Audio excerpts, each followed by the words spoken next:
The Galactic Council chamber was a grand hall of shining crystal and silver light. It floated at the center of a space station older than many stars.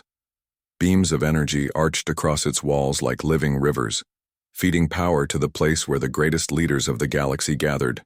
Here, countless species met to decide the fate of younger civilizations, and today, humanity was the subject of their attention. Delegates filled the tiered seats. Some were tall, elegant creatures with luminous skin that glowed faintly. Others were insect-like, their many legs clicking as they shifted impatiently.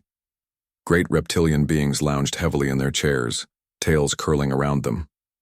And then there were the crystalline entities, who shimmered in silence but pulsed colors to communicate their feelings. At the center of this gathering was the High Speaker, a being called Valar of the Zaith. With a body shaped like flowing liquid, metal, Valar rose, his voice carrying through the chamber with a resonance that shook the air.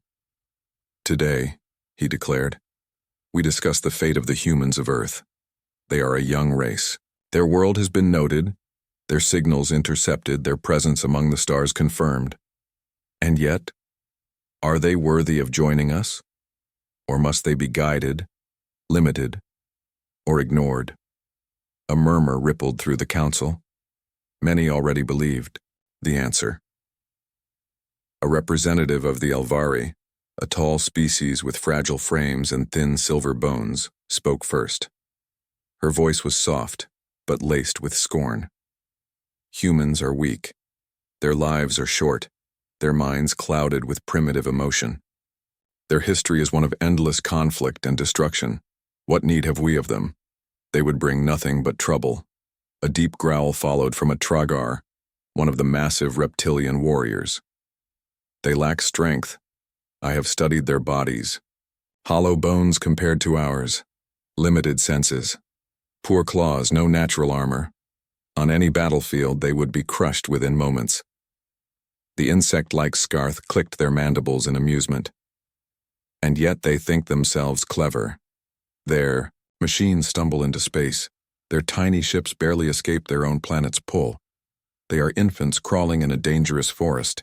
The galaxy would devour them." Across the chamber, the crystalline beings pulsed with sharp red light, a universal signal of agreement. The judgment seemed almost decided before the humans had even been truly considered. Weak, primitive, fragile, unworthy. But one voice rose, among the council softer yet filled with curiosity. It belonged to Scholar Thel, a member of the Athari, a species known for knowledge rather than power. The Athari resembled tall avian creatures, with keen eyes and feathers that shimmered, like starlight. Thel raised one wing and spoke with measured calm, and yet, they survived. The words silenced the chamber for a moment. Thel continued, "These humans, though young, live upon a planet unlike most we know. Its gravity is heavy. Its storms are fierce. Its land and seas shift with violence, yet the humans endure. They rise again and again, though they fall often. Should we not ask what makes them endure?" Some aliens scoffed. Others grew uneasy. The High Speaker tilted his metallic head. "Do you suggest, Scholar, that these humans are more than they appear?" Thel spread his wings, his feathers glinting under the council's lights. "I suggest only this. We should not judge them by our standards before we see them with our own eyes." The council muttered again. But the motion was passed. A delegation would be sent to Earth to observe humanity, to weigh their worth. Many believed the visit would only confirm their weakness. Few thought otherwise. Far away, Earth continued its life as usual, unaware of the great debate unfolding beyond its skies. Humans laughed, worked, and dreamed under the pull of a gravity that pressed harder than most worlds could bear. To them, it was normal. They did not know that their every step, every breath, every struggle against that invisible force was shaping them into something other species could not easily understand. Back in the council hall, the decision stood. A test was coming. Humanity's place among the stars was to be measured, but the judgment had already been whispered. Feeble, fragile, doomed to fail. Yet deep within the silence of the chamber, Scholar Thel's eyes shone with quiet thought. He had studied many young species, and he knew one truth that others often forgot.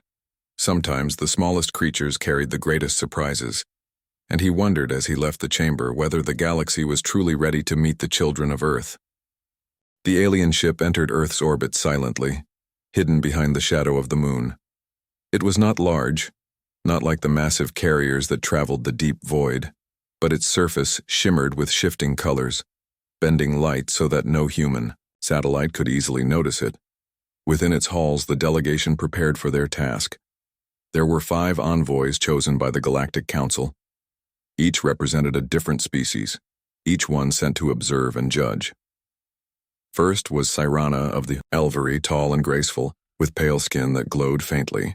She wore robes of silver thread and held herself as if she floated in air, though Earth's pull made her shoulders tense. She believed strongly in her people's earlier judgment. Humans were weak, and her role was simply to confirm it. Next was Drak of the Tragar, a hulking reptilian warrior with scales like dark iron. He carried no weapon, for his claws and strength were enough to crush stone. He had no respect for humans, seeing them as soft prey. To him, this mission was nothing more than a formality. Third was Crix of the Scarth, an insectoid scholar with long, spindly legs and sharp mandibles. His body clicked with each movement, his many eyes flicking around nervously. Crix cared less about strength and more about cunning, but he doubted humans had much of either. Fourth was Lumira of the Crystalians, her body formed of glowing crystal shards bound by inner energy. She spoke rarely, but her very presence was heavy with judgment. To her kind, logic outweighed all. Emotion, endurance, struggle, these were signs of primitive creatures. Finally, there was Thel of the Athari, the feathered scholar who had spoken in humanity's defense. His eyes glimmered with curiosity as he studied the blue planet below. He did not expect humans to be gods or giants, but he believed they deserved fairness. The ship descended quietly, sliding into the atmosphere cloaked in invisibility. Their chosen landing site was a remote mountain range where few humans lived. From there, they would travel and observe without interfering too much. At least, that was the plan. The first moment they stepped onto Earth was a shock to most of them. Sirana gasped softly, her elegant body trembling under the sudden weight. She straightened quickly, hiding her discomfort, but her breathing grew shallow. How dense this world feels, she muttered. Drak grunted, bending his knees, instinctively. His people were strong, but even he felt the heaviness pressing on his limbs. Strange pull. No wonder their ship struggled to leave this planet. Crix clicked nervously, each step making his thin legs quake. How unpleasant. Each movement requires more effort than expected. How do the natives endure this? Endlessly. Lumira said nothing, but the faint hum of her crystalline body grew louder, as if strained. Even her glow dimmed slightly. Only Thel seemed calm. His wings were folded, his talons gripping the rocky ground firmly. Yes, he said softly, gazing across the land. This world holds its children tightly. Every breath here is a challenge, every step a test. Perhaps now you begin to see. But the others ignored him, forcing themselves forward. They would not admit weakness so soon. Their first observation came quickly. A group of humans appeared in the valley below, climbing steep slopes with backpacks strapped to their shoulders. They were hikers, unaware of the alien eyes watching them. The envoys remained hidden, but their advanced lenses allowed them to study every detail. One human slipped on the rocky path, stumbling hard. Sirana smirked, certain this would show weakness. But to her surprise, the human laughed, brushed the dust from his knees, and continued without pause. Another carried an injured leg, limping. Yet he kept climbing, supported by his friends who slowed their pace but did not leave him behind. The aliens watched as the group reached the peak, sweat pouring, chests heaving from the effort. Instead of collapsing in despair, the humans raised, their arms cheering and smiling as though conquering a great victory. Crix tilted his head. Strange. They suffer, yet they celebrate. Drac growled low. They should rest. Their bodies will collapse. But they did not. They endured. The envoys grew uneasy. Later, they traveled closer to human settlements disguised by their cloaking devices. They saw workers carrying heavy loads in markets, builders lifting stone and steel, farmers bending under the sun for long hours. Sirana frowned deeply. Even the smallest of them strain their muscles daily. This is common for them? Thel nodded. It must be. Their world allows no softness. They are forged by this constant struggle. Lumira's voice finally hummed, sharp and cold. Endurance is not intelligence. They may lift, run, and sweat. But what of wisdom? What of discipline? Animals endure as well. Thel did not argue, but his feathers shifted thoughtfully. The turning point came when the envoys decided to test themselves against the humans in secret. Near a coastal town, they observed a group of fishermen hauling nets from the sea. The work was brutal, the ropes heavy, the waves crashing, the sun fierce. The envoys decided to attempt the same, cloaked and hidden from human sight. Drac, with his enormous muscles, took hold of a rope. At first he smirked, confident, but soon his arms shook under the strain, the constant pull of gravity mixing with the resistance of the sea. He dropped the rope with a snarl, his pride wounded. Crix attempted to lift a basket of fish. The moment he did, his thin legs buckled and he clattered to the ground. He hissed in embarrassment. Sirana tried to help move a net, but her delicate frame could barely shift it. Her face grew pale with the effort. Even Lumira dimmed further, her glowing form flickering as the weight dragged at her body. Only Thel tried nothing. Instead, he observed carefully, noting every tremor in his companion's movements, every bead of sweat on the fisherman's brows, every laugh and shout exchanged between them. The humans carried on with their work, unaware of the cosmic observers, failing in silence beside them. That night, back aboard their hidden ship, the envoys gathered. Their bodies ached, their pride stung. None wanted to admit the truth, but it weighed heavier than Earth's pull. These creatures, Sirana whispered, how do they live under such constant pressure? Every step, every breath is a burden. Drax snarled, though his voice lacked confidence. Perhaps they are not strong but stubborn. They push themselves beyond sense. Crix shivered. Yet that stubbornness keeps them alive. If one of us had been born here, perhaps we would have perished young. Lumira flickered faintly.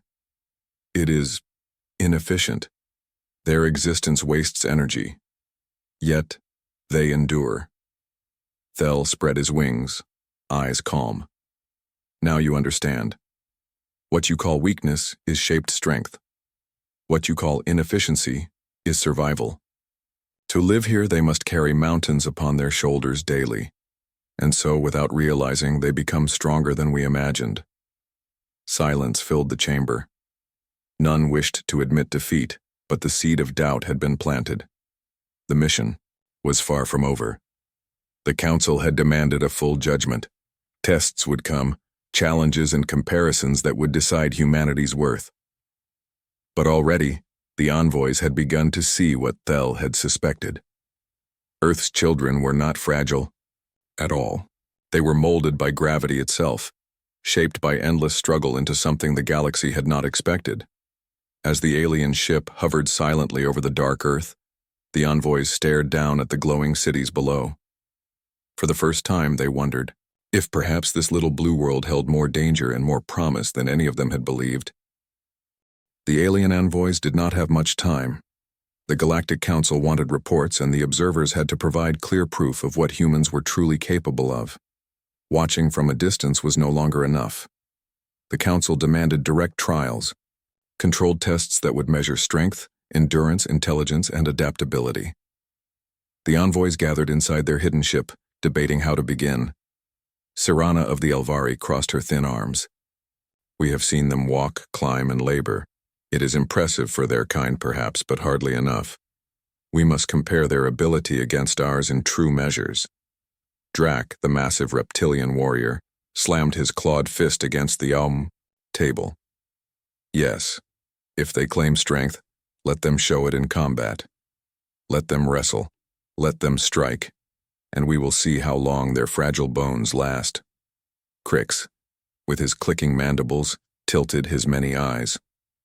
Strength alone is not everything. Let us test endurance, hunger, cold, pressure. Can they withstand what we cannot? Or will they crumble like sand? Lumira, glowing faintly with crystalline light, added, and wisdom, intelligence. Do they only push forward blindly, or can they think? A race of muscle without mind is no gift to the galaxy. Finally, Thel, the feathered scholar, spoke. His calm eyes rested on the others. Then let us give them all these tests. We need no deception. Humans are curious. They will accept challenges even from strangers if offered with reason. But let us not underestimate them. What seems small to us may be their greatest power. The others grumbled, but they agreed. And so, the tests began. The trial of strength. The envoys disguised themselves in human-like clothing and forms, masking their alien shapes. Approaching a human training center, they introduced themselves as foreign visitors wishing to learn about Earth's practices. The humans, ever welcoming, invited them to observe and even participate. Drac was the first to step forward. His pride demanded victory. A human weightlifter stood beside him, a tall man with broad shoulders and sweat already shining on his skin. Drac grinned, baring sharp teeth. Let us lift. The barbell was set. Drac, with reptilian muscle far beyond human, Norm lifted it easily, holding it above his head. He turned to the humans, smug. Simple. But then the human took his turn. The man bent, gripped the bar, and with steady breaths, raised it higher and higher until his arms locked straight. The weight matched Drac's. Cheers erupted from the human crowd. Drac frowned, adding more weight. Again the human strained, veins bulging, face red, but he managed to lift it. Soon, both were competing, adding more and more. Drac's strength was greater, yes, but his body began to tremble, his breath grew ragged. Earth's heavy pull gnawed at him like invisible chains. He had power, but no training for constant pressure. The human, though weaker by nature, had trained his entire life under gravity's command. His body knew how to endure it. In the end, though Drac lifted more at once, the human lasted longer, completing set after set without falling. The human clapped Drac on the back, laughing. You're strong, friend. Very strong. But strength is not only in a single lift, it's in how long you can keep going. Drac said nothing. His pride burned, but he could not deny the truth. The trial of endurance next came the test of survival. The envoys arranged a controlled challenge. A group of humans and a few of their own would spend time in extreme environments, observing who lasted longer. The first was heat. In a desert, the sun hammered the ground, the air shimmering with fire. Sirana nearly collapsed within hours, her pale body wilting. Crix's thin legs quivered, and even Drac, with his scales, grew weak under the endless blaze. Lumira's glow dimmed, her crystalline body overheating. But the humans, they walked steadily, shielding their faces with cloth, drinking little water, conserving strength. They sweated, but it cooled them. Their skin reddened, yet they pressed on. One even sang to lift his companion's spirits. By the end of the day, the humans were still moving while the aliens begged for shade. Then came the cold. In icy mountains, breath turned to fog. Sirana shivered uncontrollably, her body too delicate. Crix's joints froze. Drac resisted longer, but even he slowed, his blood thickening. Lumira dimmed once again, her glow almost vanishing. The humans, however, huddled together, sharing warmth. They built fires quickly, crafted shelters from snow, laughed even as frost gathered on their brows. One human lifted a weaker comrade, carrying him across the ice without complaint.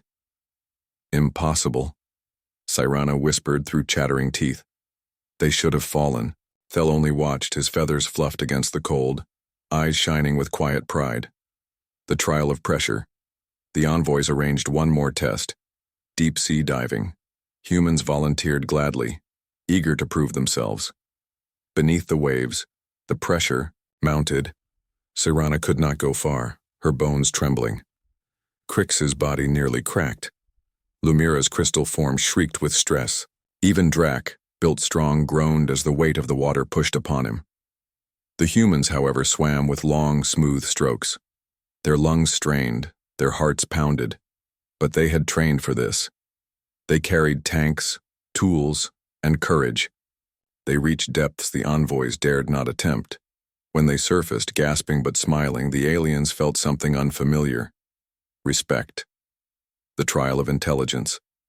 Finally, Lumira demanded proof of wisdom. "Endurance is one thing," she said, glowing faintly. "But what of the mind? Can they solve, can they build, can they adapt beyond instinct?" So they tested humans with puzzles, strategy games, and unexpected challenges. To their surprise, the humans did not rely on one thinker alone. They worked together, sharing ideas, debating, trying, failing, and trying again.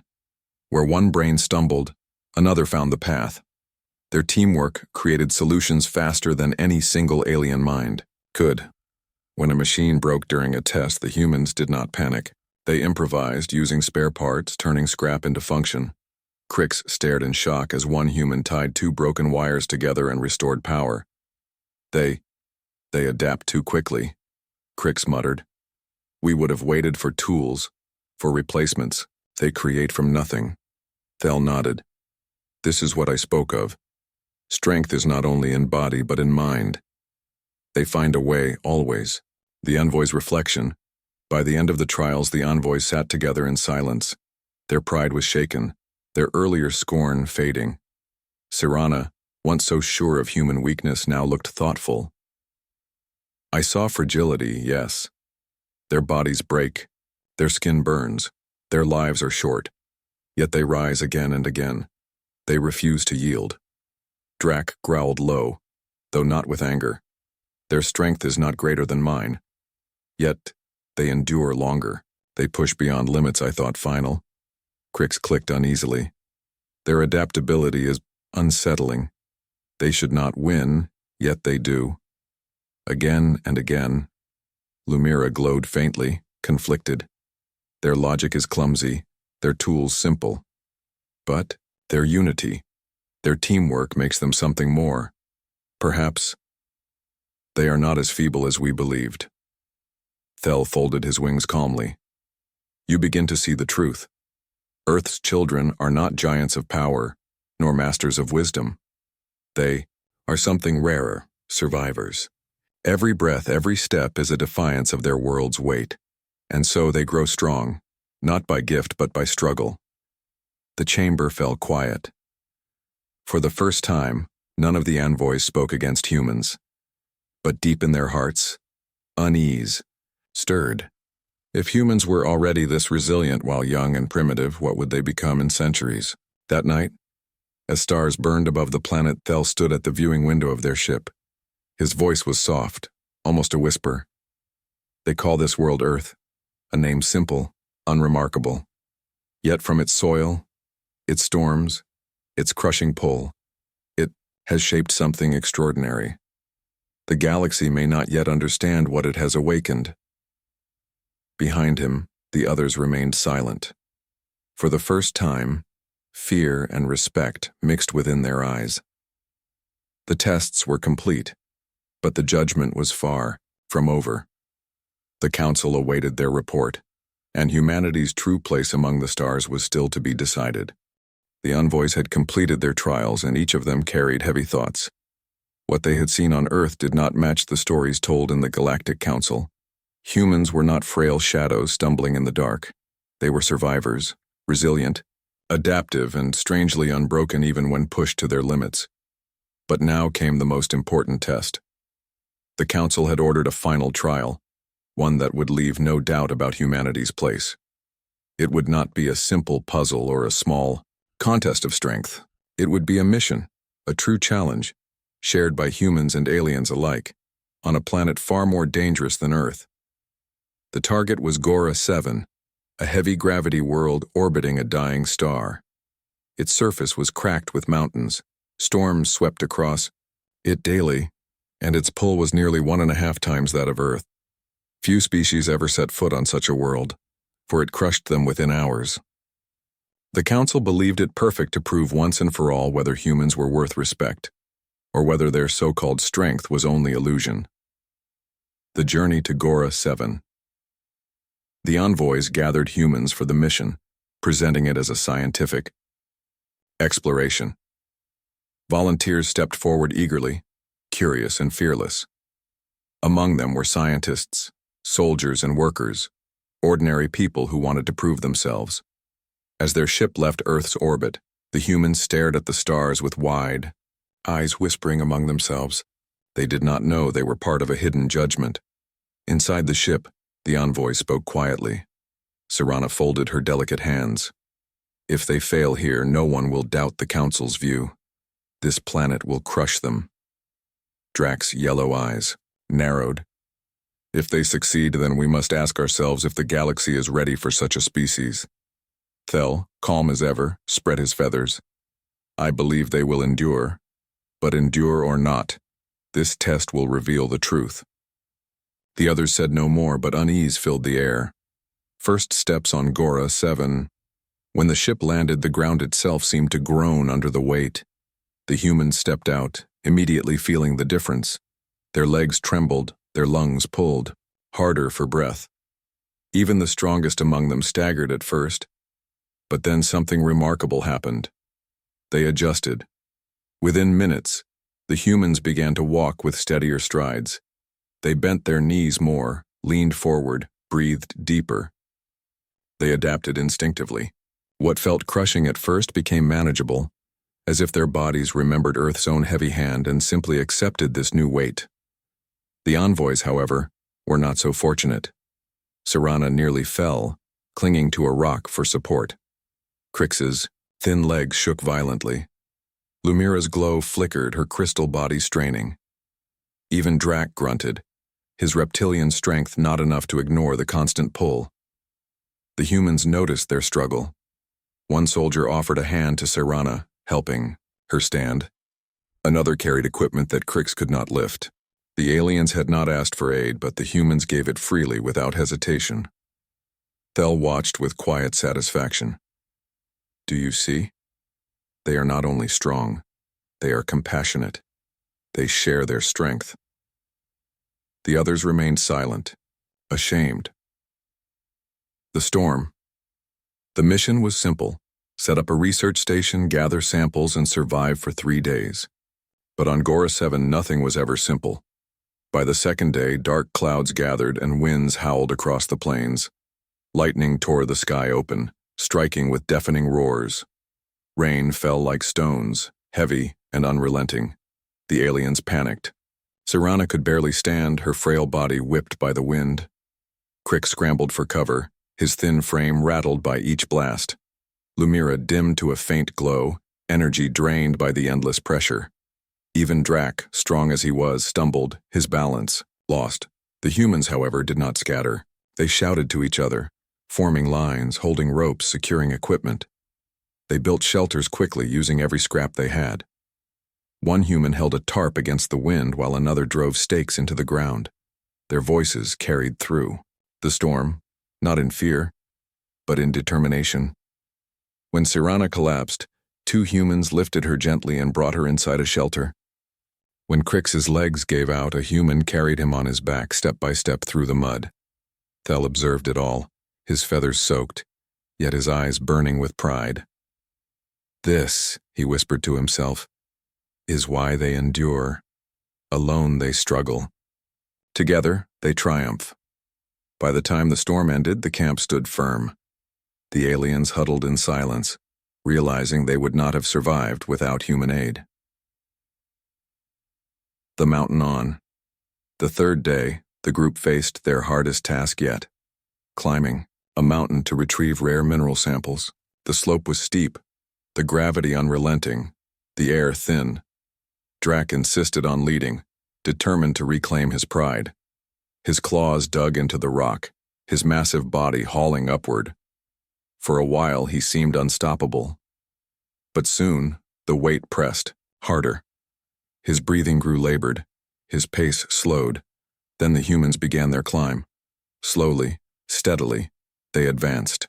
Their hands gripped the rocks firmly, their legs pushing against the slope with practiced rhythm. Some stumbled, but each time another reached out, pulling them back.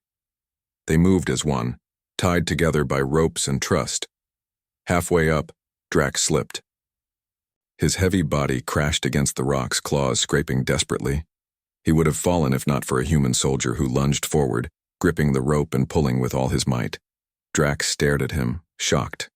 "You saved me?" The soldier only smiled through gritted teeth. "We climbed together. No one is left behind." Those words struck deeper than the claws of any beast. By the time they reached the peak, the humans were exhausted, their clothes torn, their bodies bruised.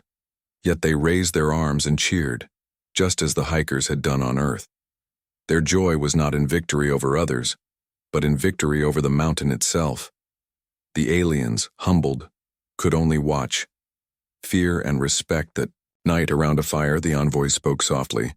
Sirana, her pale face thoughtful, admitted, "I was wrong. They are not weak, they are something I cannot define.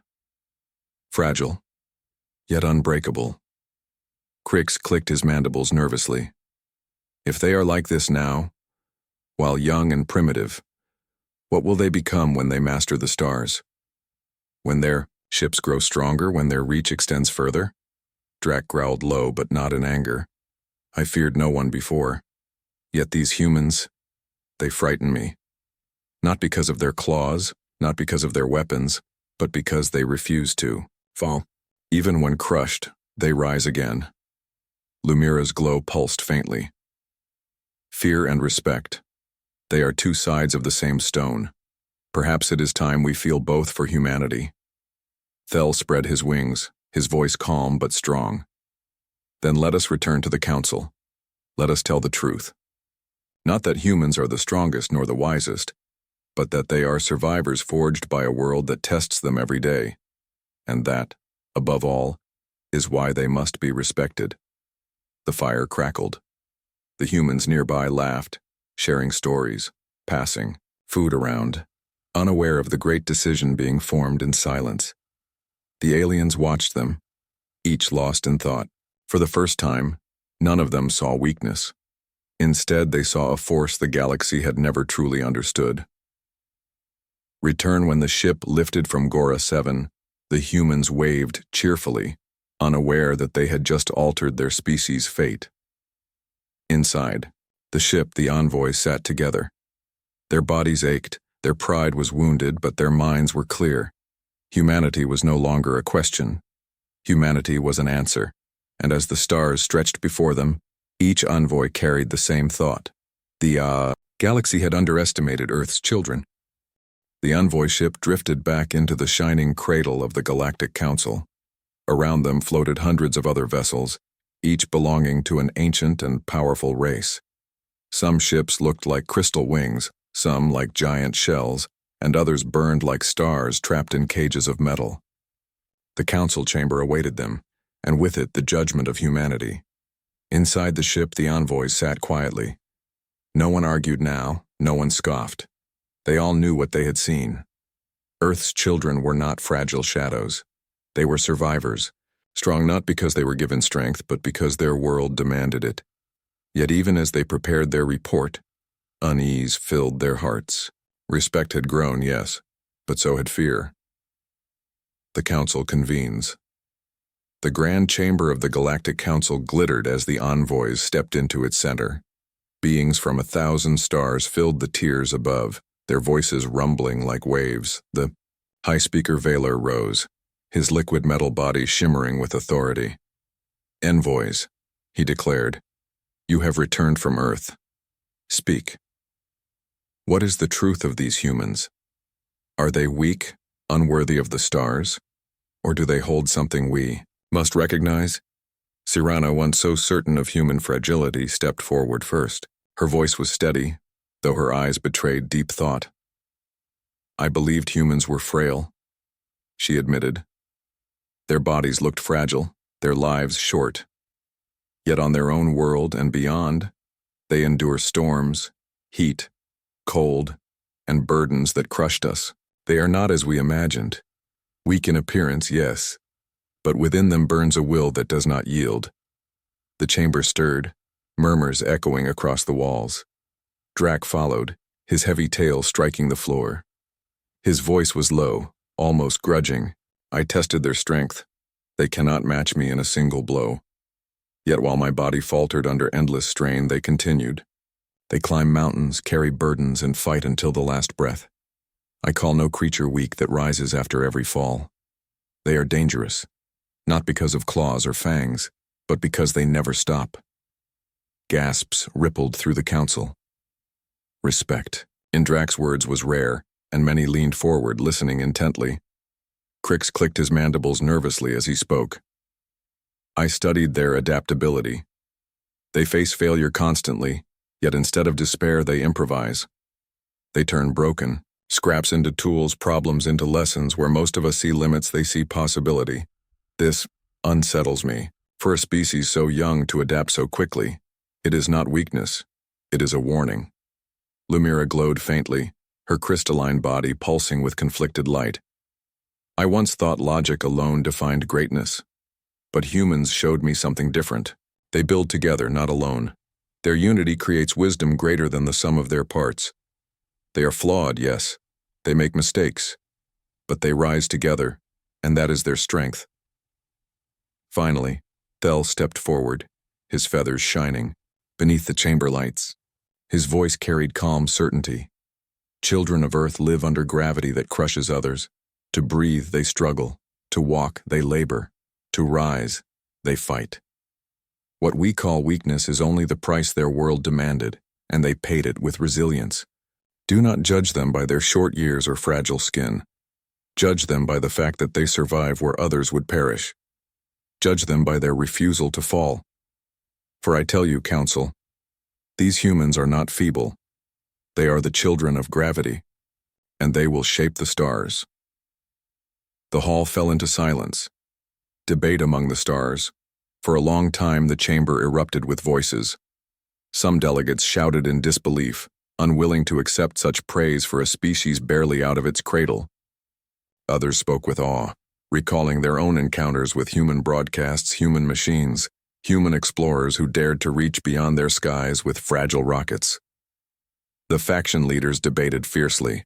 One elder of the Scarth hissed, "If they are so stubborn, so adaptable, then they are dangerous. They must be contained before they spread." A Truggar general growled in agreement. "We should not welcome them, we should watch them. Their endurance could make them conquerors." But others argued differently. A crystalline elder pulsed with bright light. "Perhaps that is why we need them. Our galaxy grows weary. Old species like ours stagnate. But these humans, they bring fire, movement, change. They may become the spark the Council needs." For hours, the voices rose and fell, fear and respect twisting together like twin flames. The decision at last.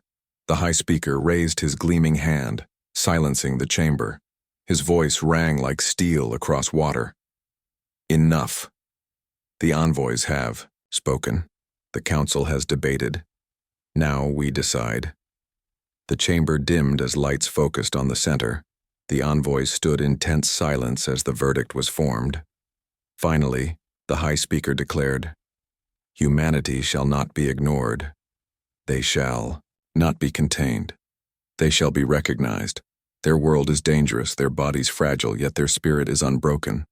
From this day forward, Earth shall hold a place in the galactic community, not as masters, not yet as equals, but as a race to be respected and watched closely. For what they lack in years, they repay in resilience. What crushes others makes them strong." The chamber thundered with mixed voices, some in approval, some in warning, but none in denial. Humanity's name was now etched into the records of the stars, a new dawn for humanity. When the humans chosen for the mission returned to Earth, they did not know the full truth. They only knew that they had endured trials beyond imagination, that they had stood beside beings from other worlds, and that they had not failed. The envoys, though, carried the truth with them. They knew that Earth had shifted the balance of the galaxy. A species once dismissed as feeble had now become a force both respected and feared. On Earth, life went on as usual. Children played under the sun. Workers built cities. Farmers bent their backs under the heavy pull of the soil. Soldiers trained, explorers dreamed, thinkers created. Humanity did not know yet how the galaxy now looked at them, but one day they would. The closing reflection. In the quiet of his chamber, Thel of the Athari wrote his final notes before sending them to the Council's library. His words were simple, yet filled with weight. Other races build strength from ease. Humans build strength from burden. Where there is no struggle, they create it. Where there is no path, they carve it. Where there is no hope, they invent it. They are not the strongest, not the wisest, not the oldest, but they endure. And endurance, more than any weapon, more than any wisdom, is what wins the long road of history. He paused, then added his last line. The galaxy judged them feeble, but it was gravity, cruel and heavy, that judged them first, and shaped them into survivors. Thel folded his wings and sent the message into the archives, where it would remain for generations. Outside, Earth spun quietly in its orbit, blue and shining beneath the stars. Its children were still young, still learning, still stumbling forward. But now the galaxy watched with new eyes. Not with scorn, not with pity, but with fear and respect.